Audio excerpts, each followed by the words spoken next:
Voilà, avant de lire la parole du Seigneur, nous allons nous recueillir et prier de tout notre cœur pour que le Seigneur bénisse cette parole pour nos vies ce matin. Béni sois-tu, notre Dieu, de ce que tu as créé le monde par ta parole. Ce qu'on voit n'a pas été fait de choses visibles. Il a suffi que tu parles et les choses sont sorties du néant. Je te bénis de ce qu'au travers de ta parole tu te révèles. Amen. Et je prie pour que le Saint-Esprit illumine les yeux de notre cœur. Amen.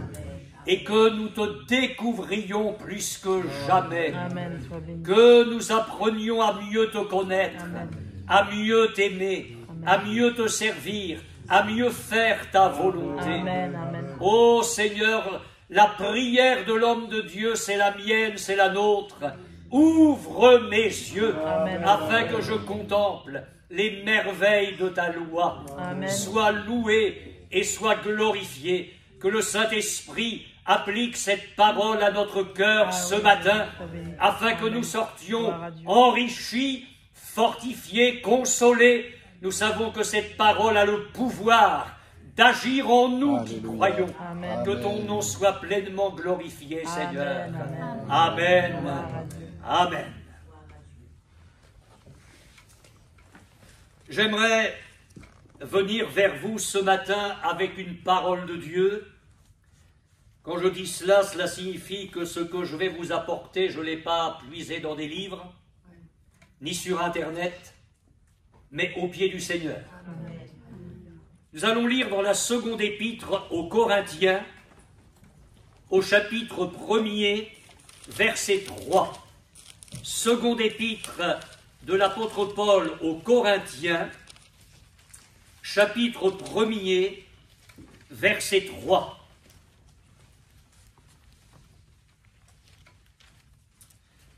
Béni soit Dieu, le Père de notre Seigneur Jésus-Christ, le Père des miséricordes et le Dieu de toute consolation. Et nous arrêterons ici.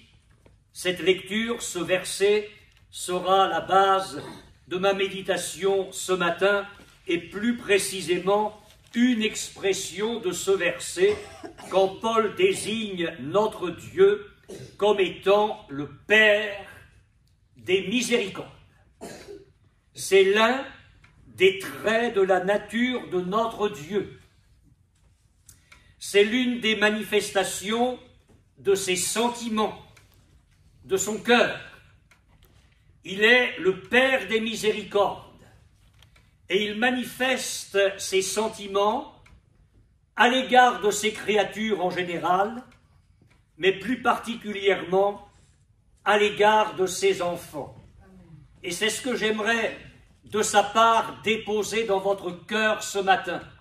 Votre Dieu, mon frère, ma sœur, est le Père des miséricordes. Et il veut déposer cela en vous par sa grâce. Je vous dis d'emblée que nous n'irons pas dans certaines directions ce matin, à savoir, parce que c'est intéressant, mais on laisse ça de côté, la distinction que le Saint-Esprit fait entre le Dieu de toute consolation et le Père des miséricordes. Pourquoi le Saint-Esprit n'a-t-il pas inspiré à l'apôtre Paul que Dieu est le Père des miséricordes et le Père de toute consolation, ou le Dieu des miséricordes et le Dieu de toute consolation? Ça vous intéresse de le savoir, mais je n'en parlerai pas aujourd'hui. Nous n'irons pas non plus dans l'exploration de toute l'Écriture pour découvrir tout ce qu'elle nous révèle sur la miséricorde de Dieu. Nous ne sommes pas dans une soirée d'études bibliques. Nous sommes dans un culte et nous allons partager une pensée principale ce matin. Mais d'abord, il faut savoir de quoi nous parlons, ou plus exactement de quoi la parole de Dieu parle ici, la miséricorde. un pasteur qui n'était pas très ferré dans la langue française, disait: mes frères et sœurs, la miséricorde, c'est Dieu qui nous tire de notre misère avec une corde. Alors, c'est pas tout à fait ça. C'est pas tout à fait ça. Il y a dans la miséricorde deux mots, misère et corde. La racine de ce mot, c'est le cœur. Je vous fais grâce du mot du texte original, mais il signifie aussi compassion et pitié. Ce sont des synonymes. La miséricorde, et c'est important de le retenir parce que notre Dieu est ce Dieu des miséricordes, c'est une vertu qui pousse à avoir pitié. C'est une vertu qui amène à témoigner de la compassion, à plaindre, à déplorer. Mais comme nous parlions du cœur miséricorde, ce n'est pas un sentiment superficiel. La miséricorde, elle part du fond du cœur, c'est quelque chose de profond. La miséricorde, c'est une sensibilité devant les malheurs d'autrui, à laquelle, et c'est important, s'ajoute la notion de générosité, de bonté gratuite. Il ne suffit pas d'avoir pitié de celui qui est dans le malheur. Dans la mesure du possible, la miséricorde va se concrétiser dans le fait de soulager autrui dans ses malheurs, voire remédier à ses malheurs. La miséricorde, c'est le cœur qui s'ouvre devant la misère du prochain. Nous parlions de compassion. Le verbe compatir est formé aussi de deux parties. C'est pâtir avec, c'est souffrir avec. Il était nécessaire que je définisse pour vous tout cela avant que nous n'allions plus loin, et je vous invite maintenant avec moi à explorer cette magnifique expression de la parole de Dieu, le Père des miséricordes. Un homme peut être célibataire. Dans ce cas-là, ça veut dire qu'il est seul. Oui. Un homme peut être un mari. Ça veut dire qu'il est lié avec une femme qui est son épouse. Mais un homme ne peut être père que s'il a engendré un ou plusieurs enfants. Tous les maris ne sont pas des pères. Or voilà qu'ici, la parole de Dieu me parle du Dieu dans lequel je crois comme étant le Père des miséricordes. Il est important de savoir que pour les Israélites, la notion de Père se rattachait au fait d'être le créateur d'eux. Un Père, c'est le créateur d'eux. Quand Jésus nous dit que le diable est le père du mensonge, il veut nous faire comprendre que avec lui, le diable, le mensonge est né. Ça n'existait pas avant. Le diable est le père du mensonge. Quand dans la Genèse, au chapitre 4, il nous est parlé de Yubal, le père de tous ceux qui jouent de la flûte et de la harpe, eh bien la parole de Dieu veut nous montrer que cet homme-là a été le créateur de ces instruments. Et voilà que le Saint-Esprit m'amène à considérer, à réfléchir là-dessus. Mon Dieu est le Père des miséricordes. Je vais y venir dans quelques instants. La miséricorde, dans son sens le plus absolu, le plus beau, le plus parfait, le plus complet, le plus restaurateur, le plus constructif, est engendré par Dieu. Dieu est le Père des miséricordes. La miséricorde sort du cœur de Dieu. Elle est une émanation de sa personne. Alors oui, je vous l'accorde, nous pouvons trouver de la miséricorde chez nos semblables, même chez des païens. Certains sont capables de manifester un peu de miséricorde, alors disons-le, ils le manifestent bien faiblement et bien imparfaitement. Nous devrions trouver de la miséricorde dans l'Église. Alléluia. Parce que si on ne la trouve pas là, où est-ce qu'on va la trouver? Nous devrons trouver de la miséricorde dans l'Église, qui est le corps de Christ. Mais nous ne devons pas toujours être les mendiants de la miséricorde des autres. C'est réciproque. Nous aussi, nous devons apporter de la miséricorde, témoigner de la miséricorde. D'ailleurs, on a ça dès le départ dans le premier discours de Jésus. C'est l'une de ses béatitudes. Heureux les miséricordieux, car ils obtiendront miséricorde. Et un peu plus loin dans son enseignement, Jésus dit, soyez miséricordieux comme votre Père céleste est miséricordieux. Oui, j'ouvre une parenthèse, il est important que nous manifestions à l'égard de nos frères et sœurs en la foi la miséricorde, parce qu'encore une fois, ce n'est pas à sens unique. Ça n'existe pas au milieu de nous, mais on l'a rencontré ailleurs. Certains chrétiens, on a eu affaire à cela, passent leur temps à se plaindre et à se faire plaindre. Alors à cela, je ne le dis pas là, mais ça va pas partir sur Internet, je dis à ces frères et sœurs-là qu'ils iraient mieux, très souvent, en se penchant sur la détresse des autres.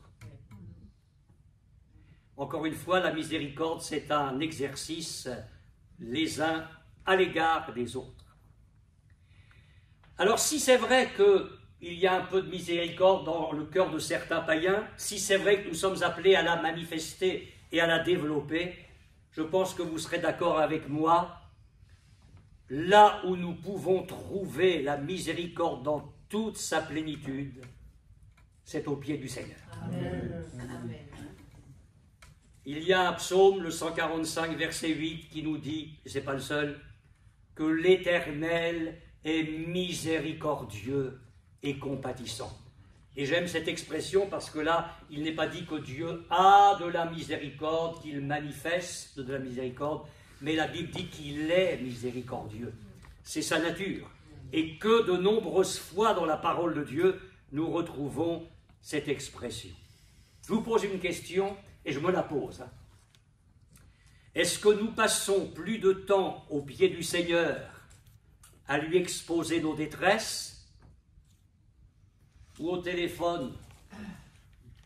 Allô, ma soeur, ça va pas? Mon frère, ça va pas?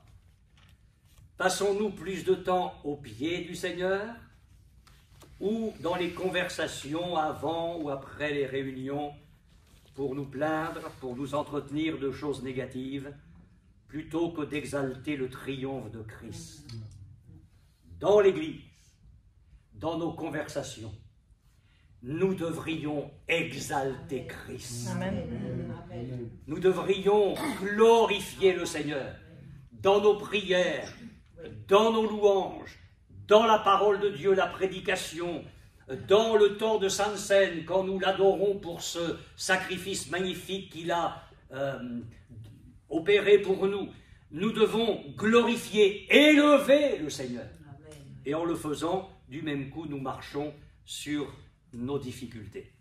Alors vous allez dire, mais alors frère Balière, on n'a plus le droit de dire à la sœur, si la sœur me dit comment ça va, je vais dire ça va même si ça ne va pas.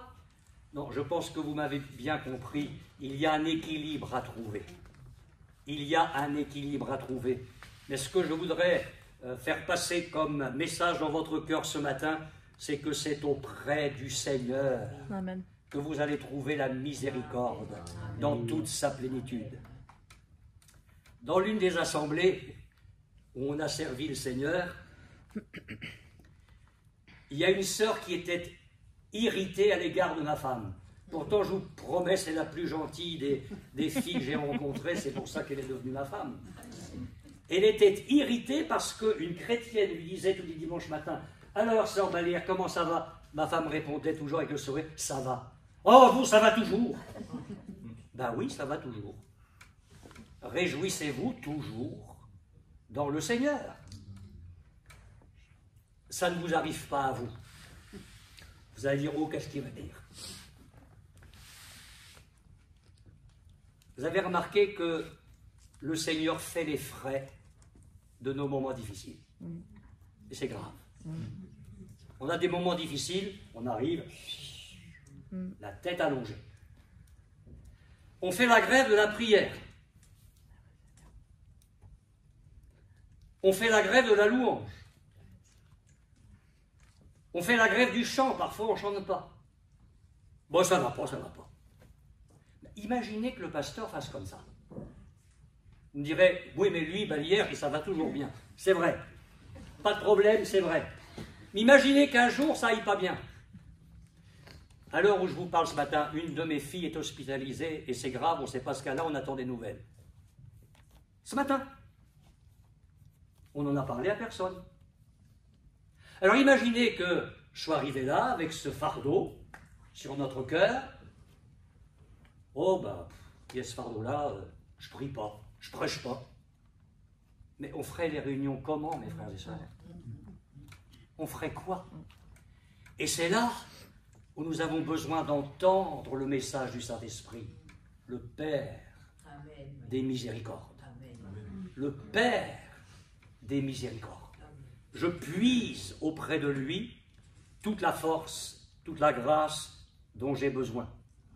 Alors je ne doute pas que l'apôtre Paul trouvait très certainement de la miséricorde et de la compassion auprès des frères et sœurs sincères, dans leur piété, dans leur amour, pour lui, serviteur de Dieu, mais sa source principale, c'était la miséricorde de Dieu. Il la trouvait dans la présence du Seigneur.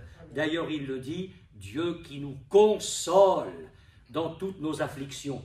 Et quelques versets plus loin, il parle d'une tribulation qui est survenue en Asie, et il dit, nous avons été excessivement accablés, au-delà de nos forces, de telle sorte que nous désespérions même de conserver la vie. Et à ce moment-là, son recours, ça a été de placer sa confiance dans le Seigneur. Et il s'est dit, mais il nous a délivrés tant de fois, il nous délivrera encore. Amen.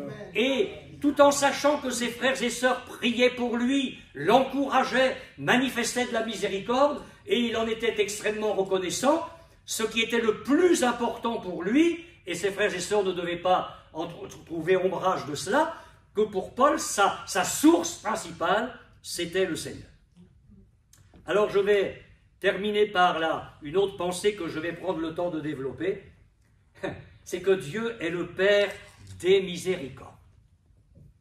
Je vous avoue que cette expression ne m'a pas posé un problème, à proprement parler, mais elle a piqué ma curiosité. Je me suis dit, mais Seigneur, pourquoi est-ce que là, le Saint-Esprit dit le Père des miséricordes? Enfin, c'est pas le Père de la miséricorde. Qu'est-ce que ce pluriel vient faire? Alors, on a fait quand même une petite exploration dans le texte original, au cas où. Mais non, dans le texte original, c'est bien un pluriel. Il n'est pas dit que Dieu est le Père de la miséricorde, mais le Père des miséricordes. Alors, on va se poser la question ensemble ce matin, est-ce qu'il y aurait par hasard des miséricordes divines? Je vais vous prendre une image. Prenons un fleuve. le Rhône. Vous savez qu'il coule en France, quand même. Arrivé à l'embouchure, en bas de la France, il se divise en deux bras, qu'on a appelé d'ailleurs le Petit Rhône et le Grand Rhône. C'est le delta. Il y a d'autres fleuves dans le monde où, à l'embouchure, avant de se jeter dans la mer, c'est même plusieurs bras, c'est pas deux, c'est une multitude de bras. Vous allez près de l'un de ces bras, c'est la même eau que lorsque le fleuve ne s'était pas divisé.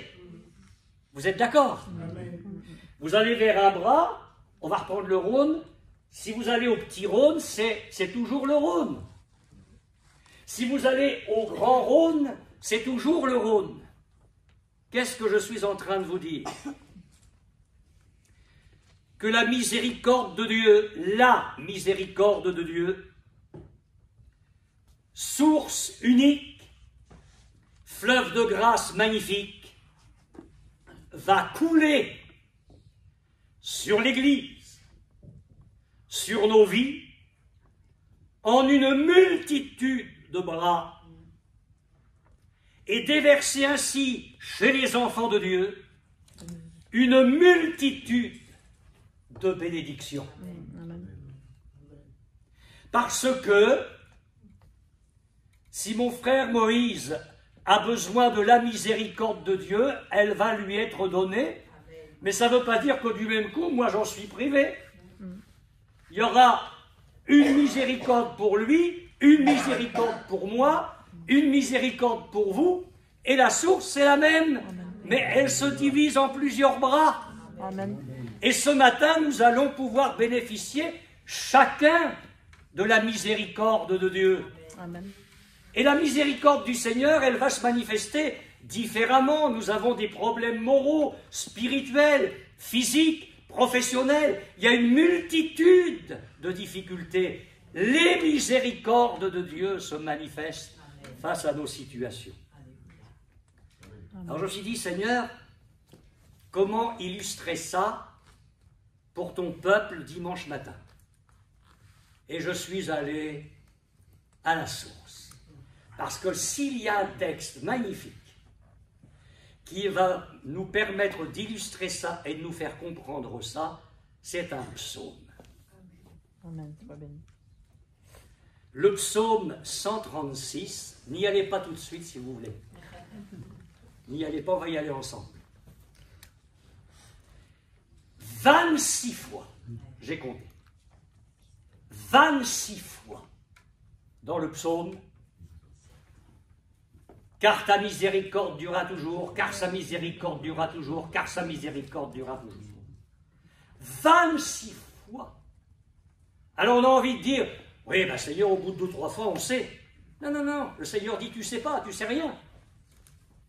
Tu as tout à apprendre et tu as tout à expérimenter. Et ce que j'ai remarqué, et on va le voir ensemble, c'est que le premier verset du psaume et le dernier nous parlent de la source principale. Il est question du Dieu qui est miséricordieux. Et à partir du verset 2 jusqu'au verset 25, parce qu'il y en a 26, on voit que ce fleuve qui coule se divise en 24 bras tout au long du psaume, suivant les circonstances dans lesquelles les enfants de Dieu peuvent se trouver. On y va? On va lire ce psaume 136. Attendez-moi, parce que si vous avez triché pendant que je prêchais, moi je n'ai pas encore trouvé le texte.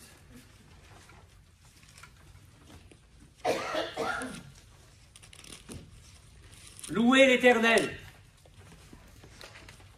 Amen. Amen. Bah oui, bah oui, bah oui. Il y a des raisons. Car il est bon,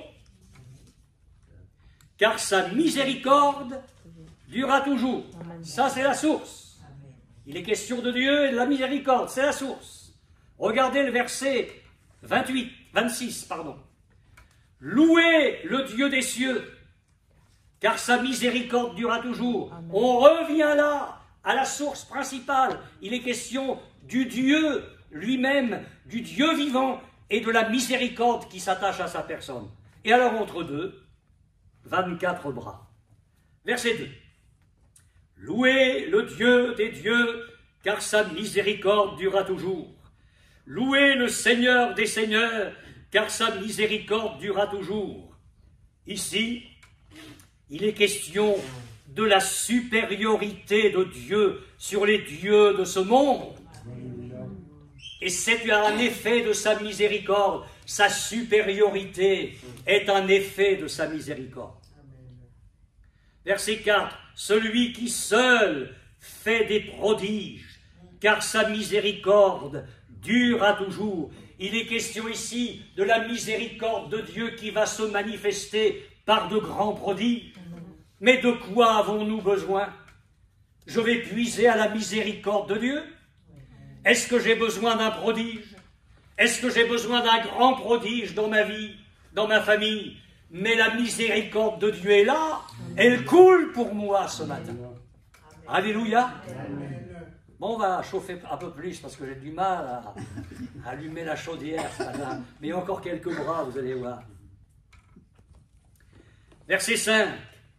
Celui qui a fait les cieux avec intelligence, car sa miséricorde durera toujours. Amen. Mais qu'est-ce que la miséricorde de Dieu vient faire là?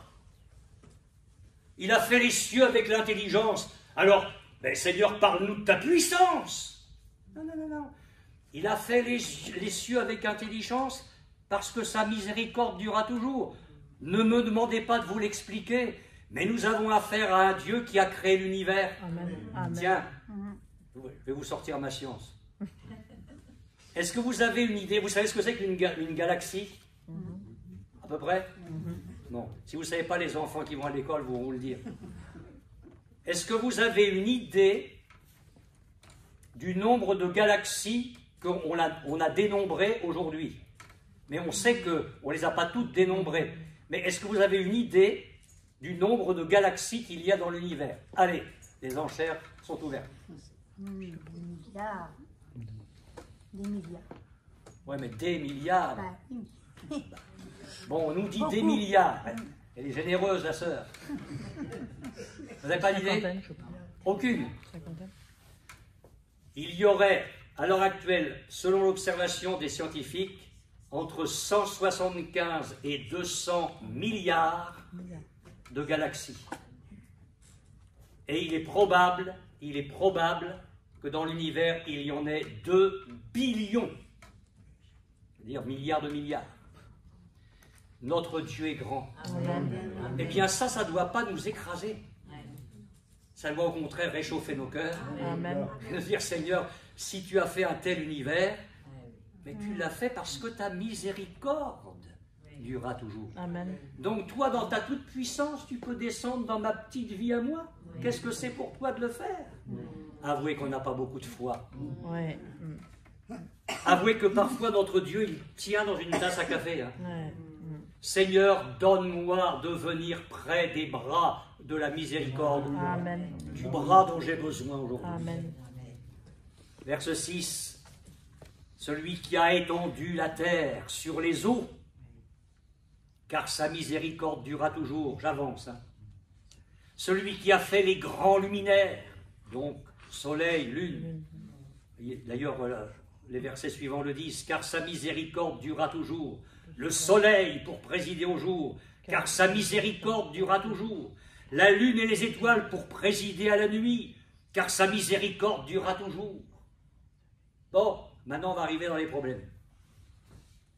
Le peuple a été esclave en Égypte.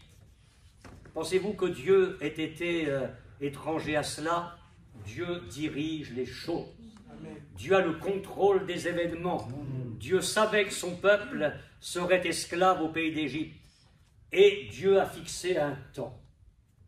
Il y a un moment donné où Dieu dit stop à l'épreuve. Ça suffit. Regardez avec moi. Verset 10. Celui qui frappa les Égyptiens dans leur premier-né, car sa justice se manifeste à toujours. Mais non, qu'est-ce que tu racontes? Il frappe les Égyptiens parce qu'il a de la miséricorde pour son peuple.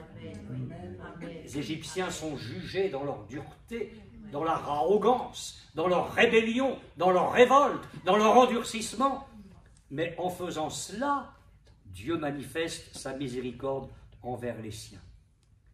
Il fit sortir Israël du milieu d'eux, car sa miséricorde dura toujours.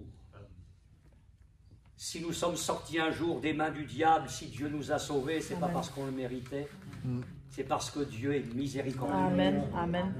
À son nom soit toute la gloire.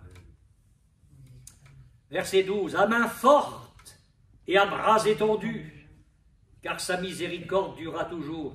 Moi, j'aurais écrit la Bible, mais il vaut mieux que ce ne soit pas moi qui l'ai écrite. J'aurais fait un seul verset. Enfin, il fit sortir Israël du milieu d'eux à main forte et à bras étendus, parce que ça... Non.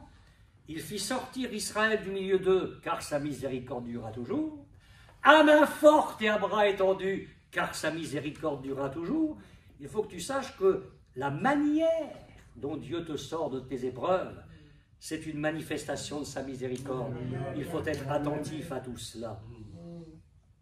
Pourquoi faire? Et pour aller vers le pays promis. Il y a un but. On n'est pas sauvé pour rien faire. On est sauvé pour avancer, aller dans le plan de Dieu. Alors, ça va aller. Il nous a délivrés de l'Égypte, ça va aller tout seul. Non, ça ne va pas aller tout seul. Tu vas avoir les Égyptiens derrière et la mer Rouge devant. Seigneur, on est perdus, on va tous périr. C'est le cantique qu'ils ont chanté à ce moment-là. Et il est dit, celui qui coupa en deux la mer Rouge. Puissance? Non, miséricorde. Il coupe en deux la mer Rouge, car sa miséricorde durera toujours. Ça, c'est ce que Dieu fait. J'ai souvent imaginé la scène. Moi, il me semble que j'aurais regardé de chaque côté si ça tenait bien. Hein. Ah, mais ça devait être impressionnant quand même de voir les murailles d'eau. Enfin, il y avait le chemin au milieu, mais vous aviez les murailles d'eau de chaque côté. De quelle hauteur? Et Dieu tenait tout ça, par sa puissance. Car sa miséricorde durera toujours. Pourquoi est-ce que Dieu ouvre la mer? Pour le plaisir? Qui fit passer Israël au milieu d'elle, car sa miséricorde durera toujours. Quand Israël a pu passer au milieu de cette mer-là, sans y périr, c'est à cause de la miséricorde de Dieu. Parce que quand les Égyptiens ont voulu le faire, on va le voir, ça a été fini. Une parenthèse. Il y a des grands moments dans l'histoire de l'Église, je reprends l'expression de la Bible, jamais entre guillemets, où Dieu a ouvert devant son peuple la mer. Et le peuple n'avait qu'à avancer dans la direction de Dieu. Pourquoi n'avons-nous pas, au fil des siècles, persévéré dans la Pentecôte primitive? À la chambre haute, Dieu a ouvert une voie et il voulait que son peuple y passe. Où sont les baptêmes de l'Esprit? Où sont les 9 dons spirituels? Où sont les manifestations de la puissance de Dieu? Dieu a ouvert le chemin. Il faut que nous y passions par sa miséricorde. Amen. Et dans nos vies, sur le plan personnel, nous pouvons reconnaître qu'il y a des heures où on dit « Ah oui, le Seigneur a ouvert la voie. » Marche-y, mon frère. Marche-y, ma sœur. Ne t'arrête jamais. Ça a été la miséricorde de Dieu de t'ouvrir la voie. La même miséricorde va t'aider à passer par le chemin. Amen. Verset 15. Il précipita Pharaon et son armée dans la mer Rouge. Par ses jugements? Mais non, car sa miséricorde durera toujours. Il y avait le peuple. De l'autre côté, il ne fallait pas que le peuple soit rattrapé par les Égyptiens. Donc Dieu sauve le peuple et il fait périr les Égyptiens. Et c'est toujours l'effet de la miséricorde. Verset 16, celui qui conduisit son peuple dans le désert, car sa miséricorde durera toujours. Quelle patience chez Dieu. Les murmures à Mara, les murmures à Horeb, les murmures qui ont amené les serpents brûlants. Il y a 7 murmures d'Israël dans le désert. Que de patience chez Dieu, que d'exercice de sa miséricorde. Et puis on arrive en face de Jéricho. On va rentrer pour conquérir le pays.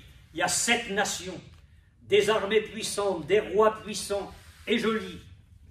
Verset 17, celui qui frappa de grands rois, car sa miséricorde dura toujours. Miséricorde envers un peuple qu'il voulait installer dans le pays promis. Et alors, en ce qui concerne ces rois puissants, Sion, roi des Amoréens, car sa miséricorde dura toujours. Og, roi de Basan, car sa miséricorde dura toujours. Et si Dieu triomphe de ses rois puissants et de ses nations puissantes, c'est dans un but. C'est que le peuple de Dieu s'empare de son héritage et donna leur pays en héritage, car sa miséricorde dura toujours. En héritage à Israël son serviteur, car sa miséricorde dura toujours. Et puis après, la longue histoire, après le livre de Josué, les juges, une histoire en dents de scie, fait de sommets et d'abîmes, de temps glorieux et de temps d'apostasie, de temps magnifiques avec le Seigneur et de temps d'immoralité outrancière. Et quand le peuple, dans ses infidélités et du même coup dans ses défaites, en a eu assez à crier à Dieu, Dieu a envoyé des libérateurs, des juges. Regardez le verset 24. Et nous délivra de nos oppresseurs, car sa miséricorde durera toujours. Amen. Et il reste le Dieu qui, au-delà de l'Église, de son peuple, d'Israël, a les yeux sur la terre.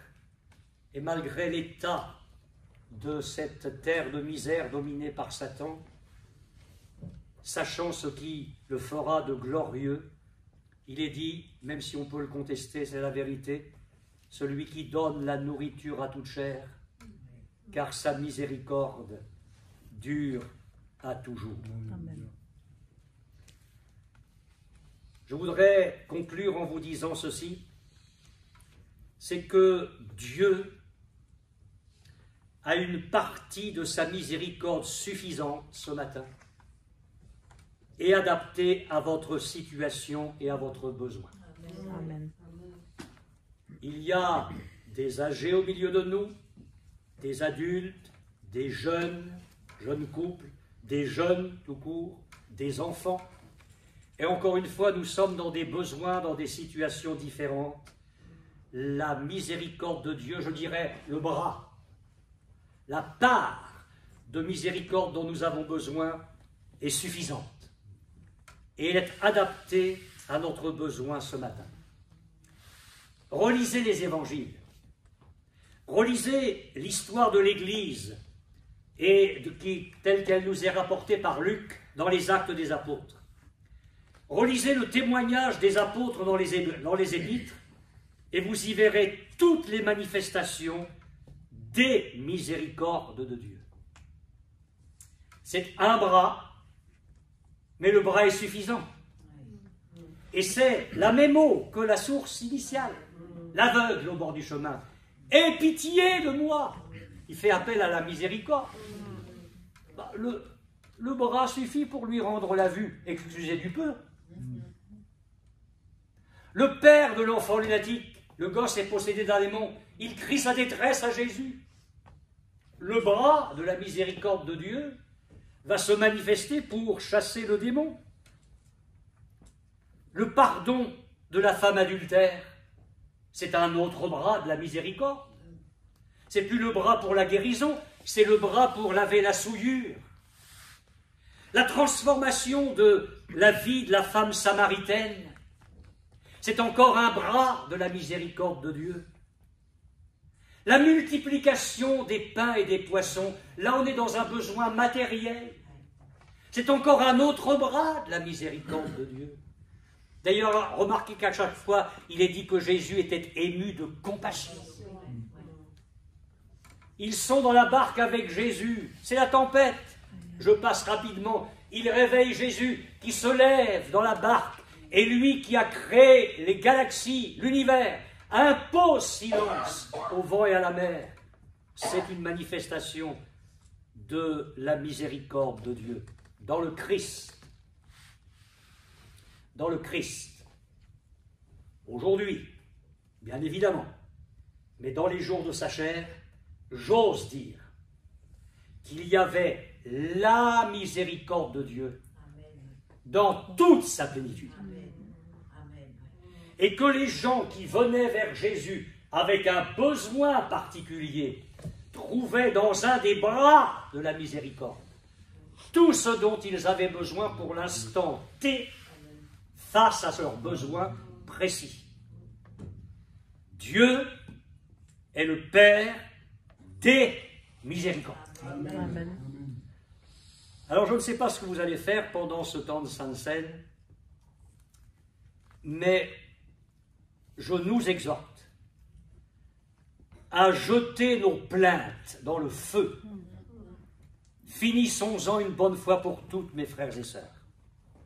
Approchons-nous du Père des miséricordes et buvons au bras de cette eau bénie, Amen. ce bras dont nous avons besoin, nous personnellement, dans une situation précise.